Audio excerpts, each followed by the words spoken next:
historical accounts of that. So we follow the teachings of Krishna in the Bhagavad Gita as given to us by Srila Prabhupada. And that knowledge is passed down in what's called the disciplic succession, a chain of realized masters and their disciples, who in turn become the masters, and their disciples, and so forth and so on. That's explained in the 4th chapter of the Bhagavad Gita. Evam parampara praptam imam rajarsayo vidhu. That the saintly kings, beginning with Vivashwan, the deity of the sun, passing it down to his son Manu, Manu to his son Maharaj Ikshwaku. These are historical personalities. Although, if you're a history major at U of A, perhaps you will not be receiving this knowledge as we are receiving it in succession. Those who are not devotees, they have their own succession of knowledge, but it is not based on the parampara, or the spiritual knowledge that the Lord himself gives. Now, in the Bhagavad Gita, Krishna explains how he taught this knowledge to the sun god Vivashwan millions of years ago. But in due course of time, the disciplic succession was broken, and the knowledge appeared to be lost. Therefore, he came again to revive this great science of bhakti yoga. And then the Bhagavad Gita is a very scientific and philosophical and thorough treatise on these important subject matters like karma and yoga and time and the identity of the living entity and what is the living entity. So that is in the very beginning of the Bhagavad Gita. It's described that the living entity is non-material and distinct in identity, substance, and form from this material body. Now that's extremely revolutionary in human society, because generally in human society, regardless of the culture or the spiritual persuasion or the circumstance in which the human beings find themselves, for the most part, everyone down to man, woman, and child is convinced that I am this body. We all naturally tend to think like that, both by training, culture, habituation, and the circumstance in which we find ourselves. And unless we receive spiritual knowledge from the authorized source, then we remain in that unfortunate illusion of thinking that I am this body. I am this body. The body is the senses. The senses are clamoring for me to satisfy them, to please them. And therefore, we think our business is to be the servant of the senses, and we act in that way. But when we hear the knowledge of Bhagavad Gita from Krishna and from his representative, the spiritual master, then something very fantastic and special happens. Then we change our direction and we can pursue a different path than the ordinary path of sense gratification. Now you may ask, well, why? Why is it like that? Why is it like that? Well, because we are conditioned souls. There's a difference between the conditioned soul and the liberated soul. A liberated soul knows his identity as spirit, distinct from matter. Whereas the conditioned soul just thinks, aham mameti, therefore sense gratification is the goal of life. But when we receive this knowledge of Bhagavad Gita by hearing from Krishna, by reading Srila Prabhupada's Bhagavad Gita, then the very name Prabhupada has an interesting connotation. Prabhu means master, and pada means feet. So he is such a great master that all the other masters sit at his feet and take instruction from him. That is how, what a special and potent spiritual master he is. Now, Bhagavad Gita explains to us that one who is self-realized, sa mahatma sadurlabha, that is a very rare person indeed. And Krishna also says that manushanam sahasrisu, out of many thousands of men, there is one who may endeavor perfection. And out of many thousands of such men, there is one who may actually achieve perfection. So Srila Prabhupada is that spiritual he's like the spiritual master of the spiritual masters. He is an empowered preacher of Krishna consciousness whose activities in spreading the holy name around the world are actually unprecedented in history, in the history of the whole planet, in the history of thousands and millions of years, different yugas that are, millions of years long. It's just unprecedented done in presenting Krishna consciousness to the entire world. Of course, that is all the plan of the Lord. And he is that one singular individual who has been given the task to spread Krishna consciousness all over the world. And that he did. Before Srila Prabhupada came to America, he had received an instruction from his spiritual master upon their first meeting, before he was even a disciple in 1922. And his spiritual master told him, Prabhupada and his friend had taken him to see Srila Bhaktisiddhanta Saraswati at a small rented quarters in Ultadanga Junction in Calcutta. And they were having a meeting on the roof, and the friend said, please, Abai was his name then. Abai, please come and see this sadhu. He is so wonderful. And Abai said, I have seen so many sadhus. There are so many sadhus. Every day his father would invite sadhus to come to his house and take lunch. And most of them were not even bona fide sadhus. But his father was very charitable and liberal, and he felt it his duty as a householder to feed the sadhus. So Abai, as a youngster, had seen many, many sadhus come through his door and take lunch at his table. And at this time he was in his early 20s, and he said, I have seen so many sadhus.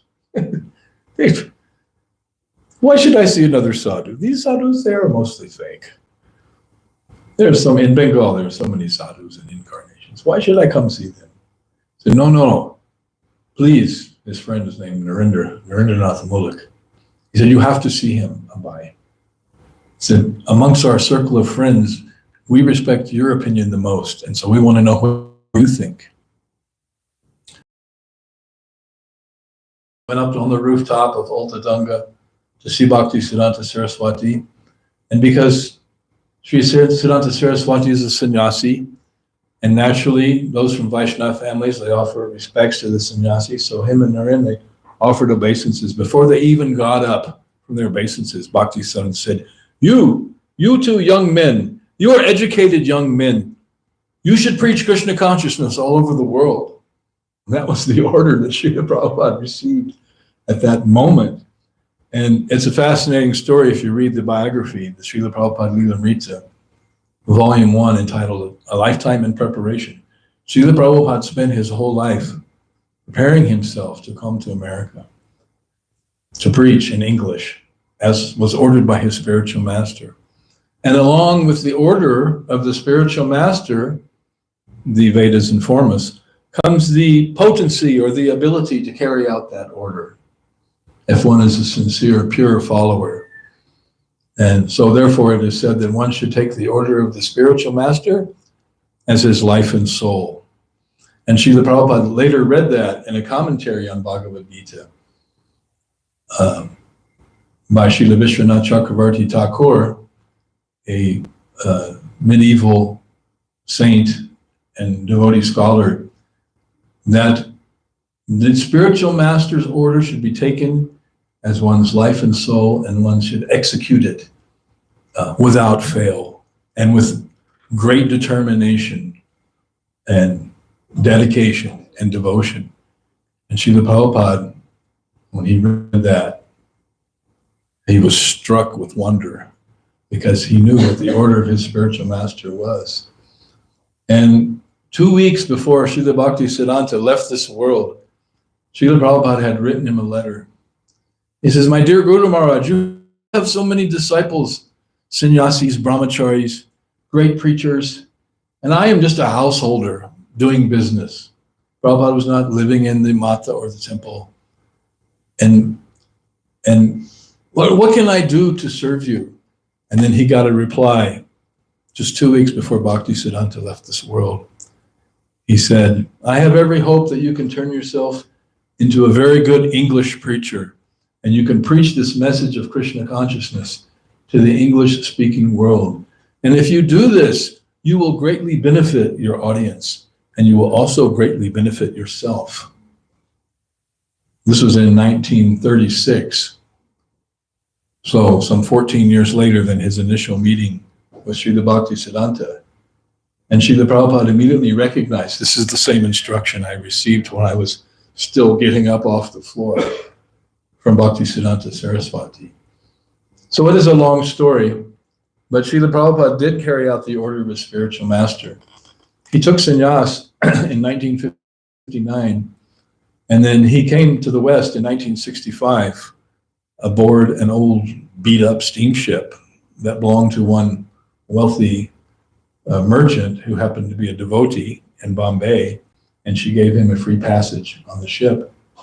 So as he was preparing to leave, everything was arranged. He was in Bengal. There was one temple there in Navadvip, the land of Lord Chaitanya Mahaprabhu, who was the inaugurator of the modern Krishna consciousness movement. And he was sitting in the back of the temple, and the temple proprietor recognized him. Although previously he had visited as a householder wearing white, and now he was coming as a sannyasi. And he was sitting in the very back of the temple while the puja was going on, offering to the deities.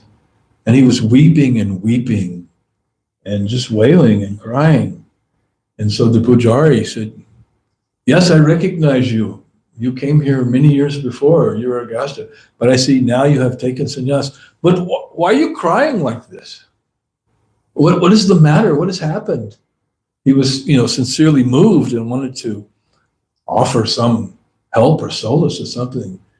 And Srila Prabhupada told him, my spiritual master has given me an impossible task. That task was to spread Krishna consciousness all over the world. And he took it seriously. Now, in the course of the writing of the biography of Srila Prabhupada, many of his godbrothers and contemporaries were interviewed. Mostly they were elderly at that time, the few that were remaining. And they said, "So how is it that you understand that Srila Bhaktisiddhanta gave our Srila Prabhupada that order?" And they said, "He was always saying that to everyone." He was telling all his disciples, "You become Krishna conscious and you preach all over the world."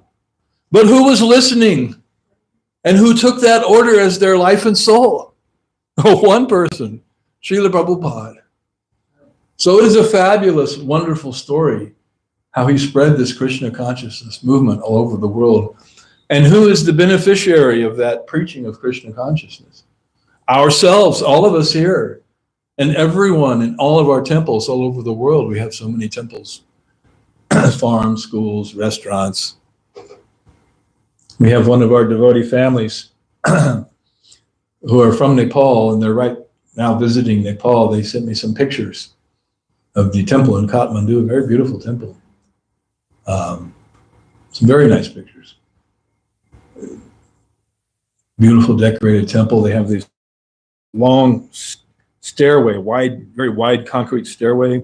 It goes down halfway and then turns the corner, goes away. And then on each stair, they had these beautiful potted plants and flowers. It was very beautiful, gorgeous, beautiful temple room. And they showed me one shot of their restaurant, but they have a glass case with a sweet counter there.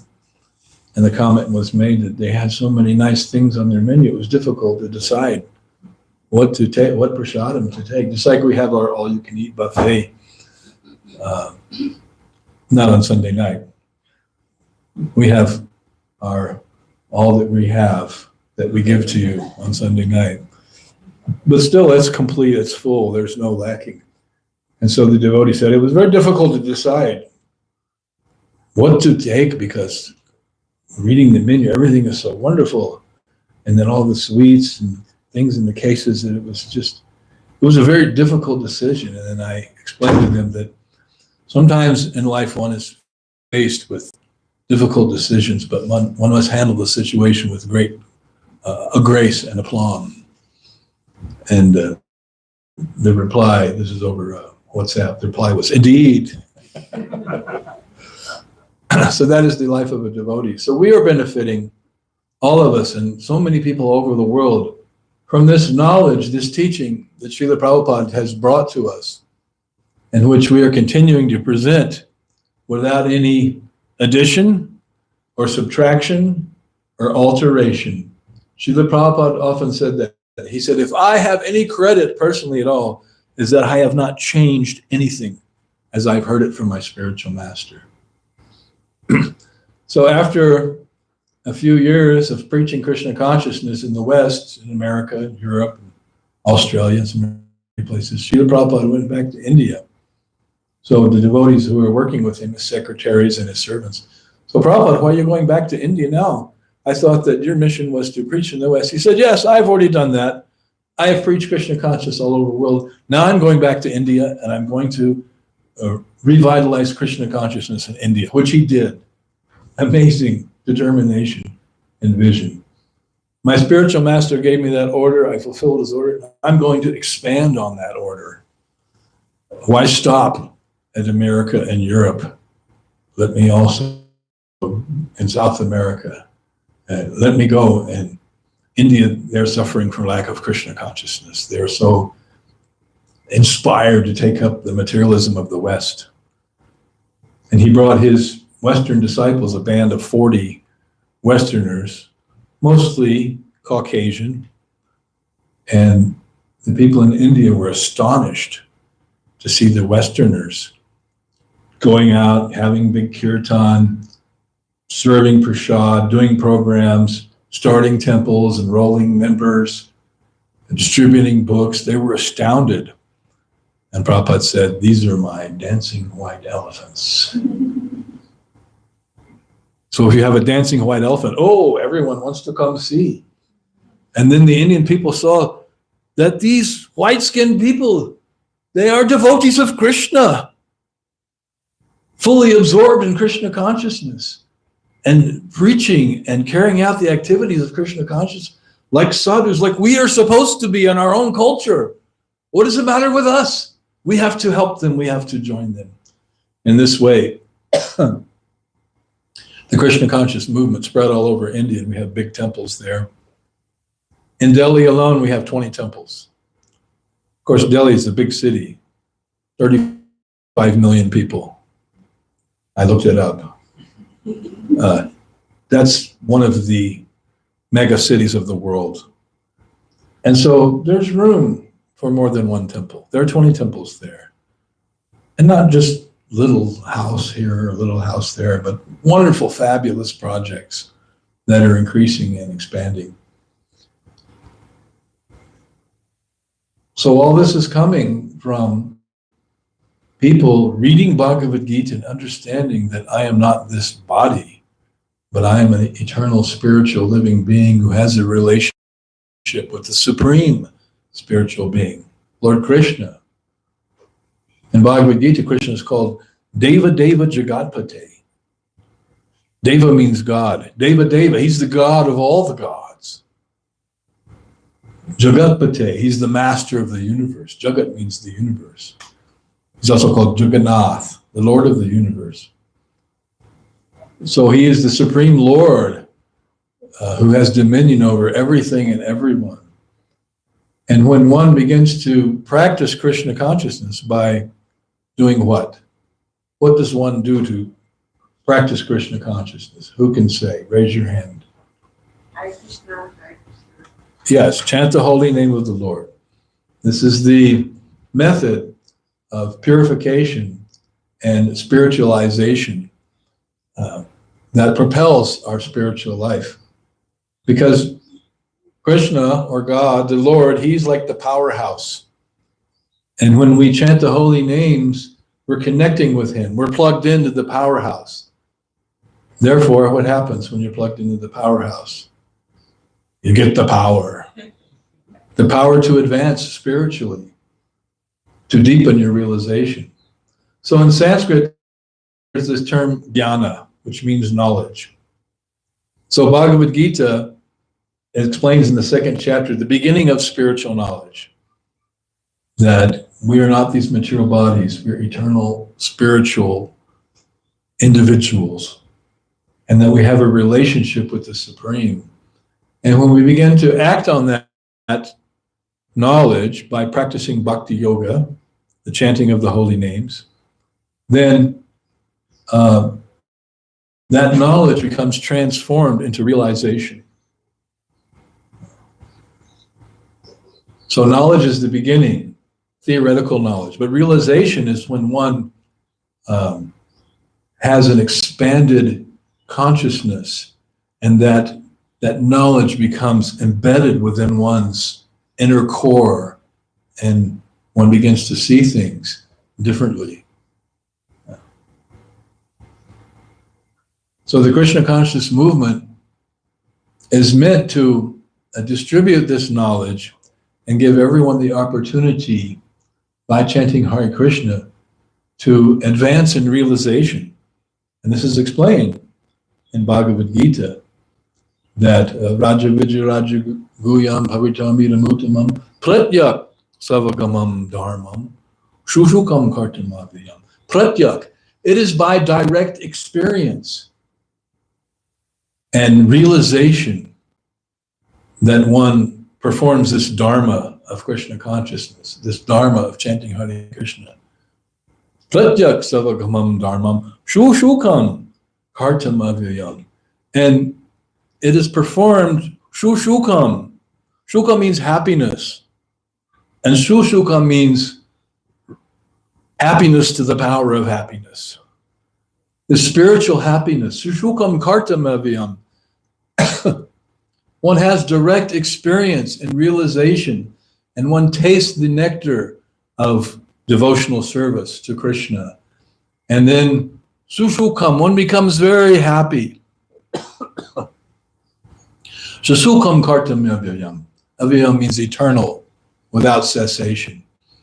And that is the proof. They say the proof of the pudding is in the tasting, right? I need some water. Forgot to bring my water. So, by practicing bhakti yoga, one has direct experience of God, and one becomes it's the key to happiness.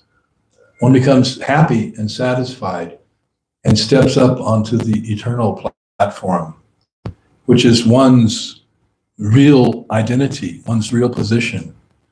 That is who we all are, although we have actually forgotten that. One time, Srila Prabhupada came to one place, I believe it was Australia. He came to Australia. And so the reporters came, met him at the airport. Thank you very much.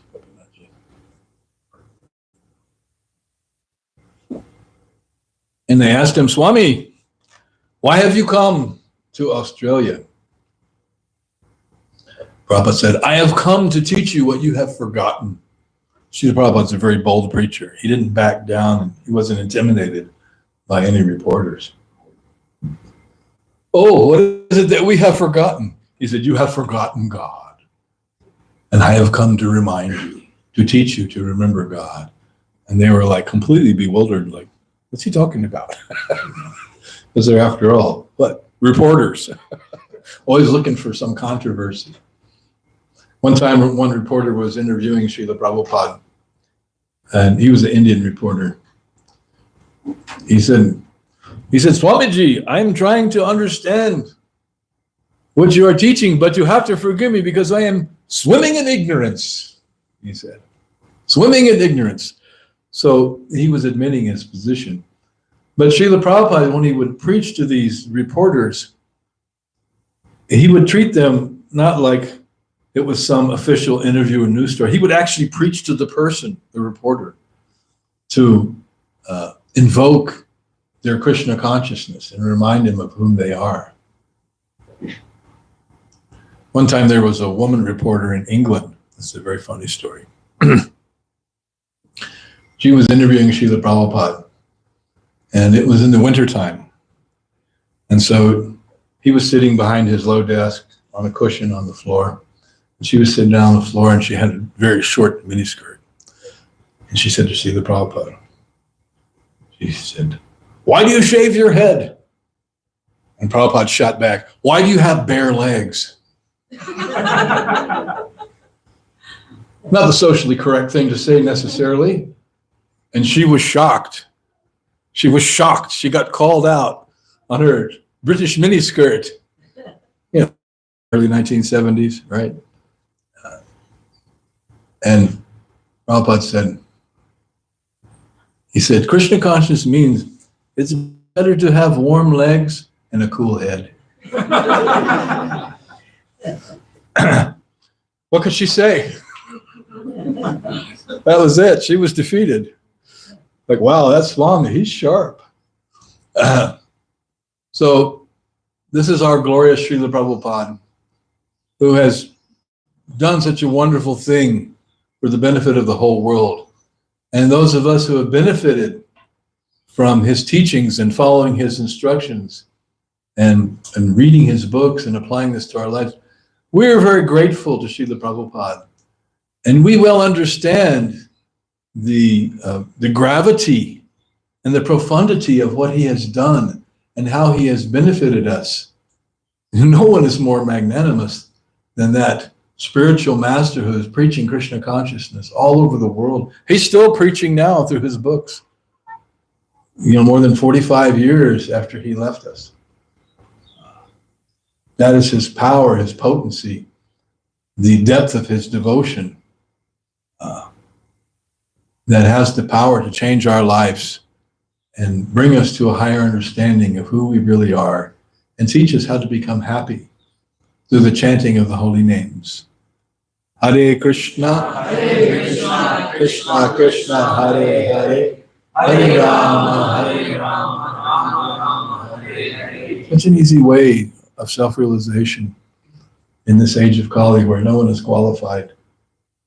So just simply chant the holy names, dance in ecstasy, associate with devotees, take prasadam, live up your life, and then you can go back home, back to Godhead.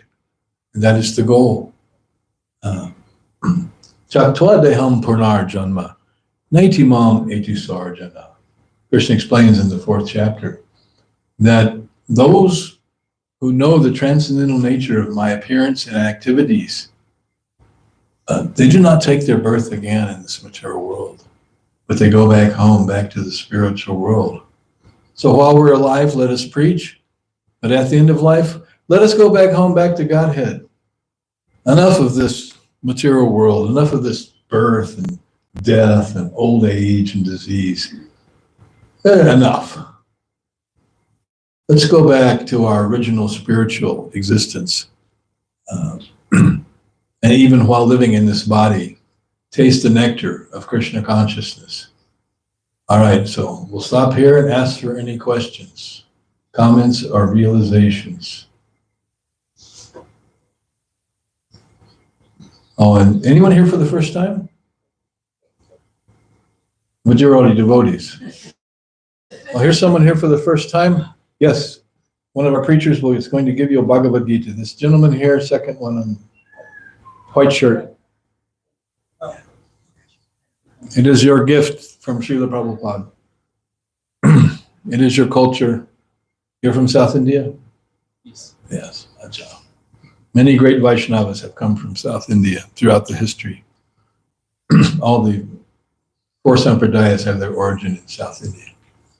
So, all right. Yes, sir. What is the spiritual world like?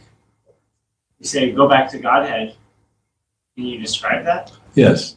First of all, it's eternal. There's no birth or death. There's no old age. There's no disease.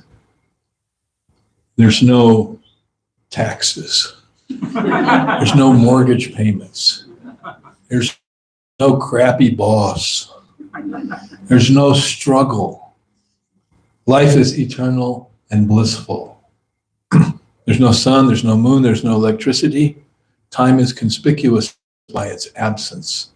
And everyone there is happily engaged in the service of the Lord. But if you really want to know, those are descriptions. You want to know what it's like?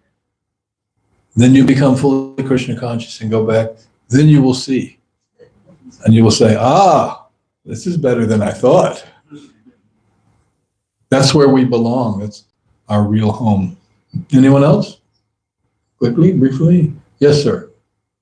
I actually don't believe in God 100%. Well, that is your business. But how do I want to believe? Do you want to believe? Well, I want to try. Or do you have an open mind? Yeah. So, Chant Hare Krishna, take prasadam, associate with all these devotees here, read Prabhupada's books, you have Bhagavad Gita, read the Gita every day. Gandhi himself said, I read the Gita and every day I get new lights, new understanding. There's 700 verses. Every day he's reading, he's gaining more and more understanding from hearing. And you can also, so chant Hare Krishna, take prasad, read the books, talk to the devotees. You will see. Gradually, you will become purified and you will begin to understand that, yes, this answers my question and my conundrum, my difficulty. And why am I suffering in this world? Why am I suffering like this? An intelligent person wants to know, what is the cause? What is the solution to my suffering? And it is there in Krishna consciousness. So thank you for your honest admission. And we encourage you to take some positive steps. As an experiment, chant Hare Krishna 2 rounds every day on beats. See what happens. You'll Ask Krishna to reveal himself. You will see, you will taste. Pratyak, it is by direct experience that one begins to understand something about the transcendental nature of the Lord in one's relationship. Okay, so thank you all very much for your patience, and Srila Prabhupada, Sri Vijay.